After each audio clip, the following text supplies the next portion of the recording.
ถนนเส้นลักเนาะถนนที่เป็นถนนดินแดงนะแต่ว่าบ่ยอดจะเดินตามทุ่งนาอันนี้โอ้ยโหดมากพี่น้องเนาะนี่คือถนนทางลัดที่แบบว่ามันใกล้ขึ้นนะพี่น้องแต่ว่าถามว่าหนทางเป็นอะไรเนาะก็เป็นทุ่งนานะพี่น้องเป็นทุ่งนาแต่จะมีภูเขารอบๆเนาะหมู่บ้านนี้ก็จะเป็นหมู่บ้านที่แบบว่ามีภูเขาเยอะมากซึ่งว่ามีสวัสดีครับ FC ฝั่งลาวฝั่งไทยเนาะมื้อนี้กลับมาอยู่กับถนนเส้นลักในหมู่บ้านบ่อยอดพี่น้องเสื่อมต่อเนาะระหว่างหมู่บ้านนี่คือถนนเส้นลักเนาะหลายคนก็ถามว่าบ้านบ่อยอดมีถนนงามบ่นี่แหละพี่น้องถนนบ้านบ่อยอดงามบ่พี่น้องนี่เป็นถนนเรื่องเก่าๆกับคลาสสิกเนาะถ้าหากว่าคืออยู่ประเทศไทยก็น่าจะบ่มีแล้วเนาะหรือว่าบ่อยอดก็บ่ฮู้เนาะว่าถ้าเป็นชนบทหรือว่าตาม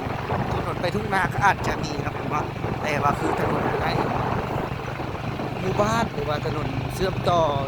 แต่ละบ้านเนาะน่าจะบ่มีแล้วเนาะน้องๆนี่คือถนนในปัจจุบันเนาะในบ้านบ่อยอดนะนี่คือถนนเส้นหลักเนาะถนนเส้นหลักตอนนี้กำลังจะเดินทางกลับบ้านเนาะบ่อยอดก็ให้บ่อยอดเป็นโซเฟอร์เนาะโซเฟอร์นี่ก็จะน่าจะเอาที่ก็จะแบ่งปรับราคาบ้านมันจะมีบ้านคนเนาะ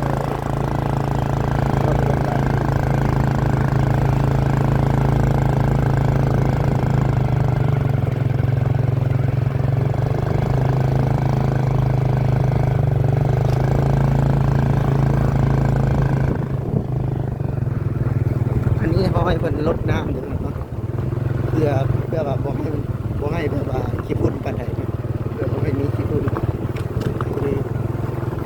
บรรยากาศ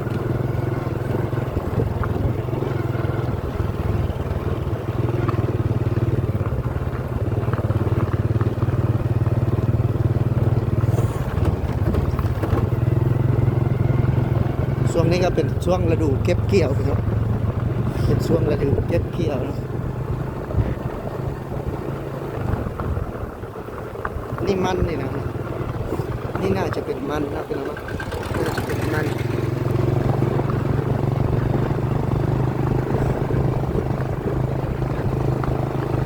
นี่คือภาพบรรยากาศโอ้ยยุบภาพบรรยากาศหมู่บ้านบ่อยอดในปัจจุบันพอได้ย้อนไป30 ปีหรือว่าโบแมนในอดีตแต่เป็นไหมแต่ว่าถ่ายในปัจจุบันปัจจุบันก็นี่ก็จะเป็นโรงเรียน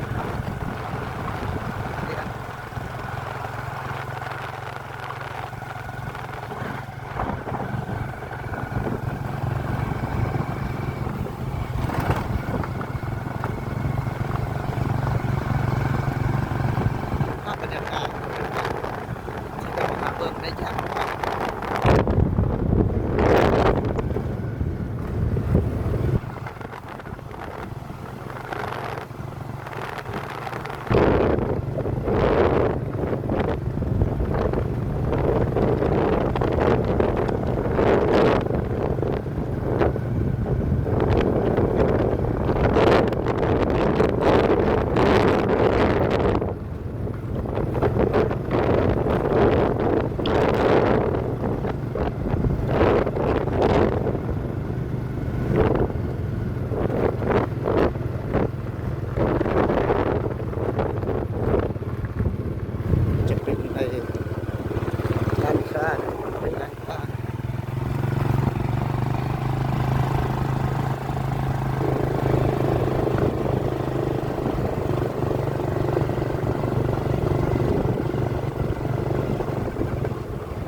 บ้านบ่ยอดแล้วเนาะ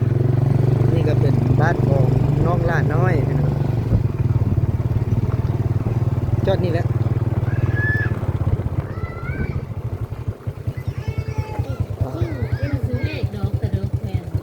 นี่บ่ยอดก็มาถึงแล้วนะนี่สินี่บ้านบ่ยอด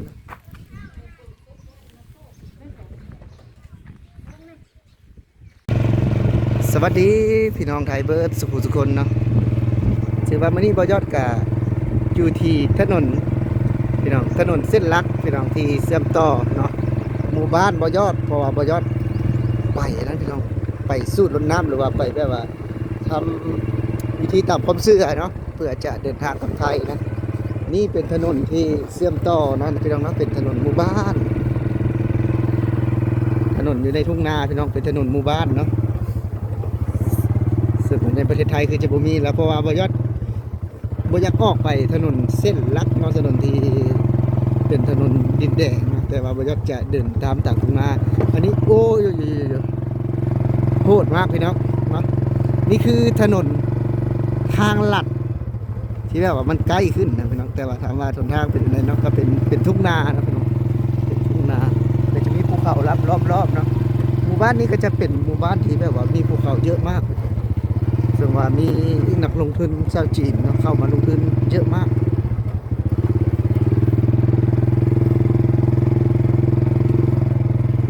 นี่คือถนนสุดโหด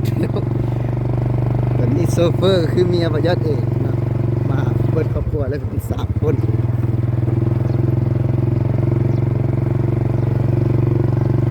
นี่คือถนนเนาะถนนเส้นลักที่เชื่อมต่อแต่ว่าเป็นถนนเส้นลักทางลัดนะมีต้นโพใหญ่มีต้นโพใหญ่เนาะ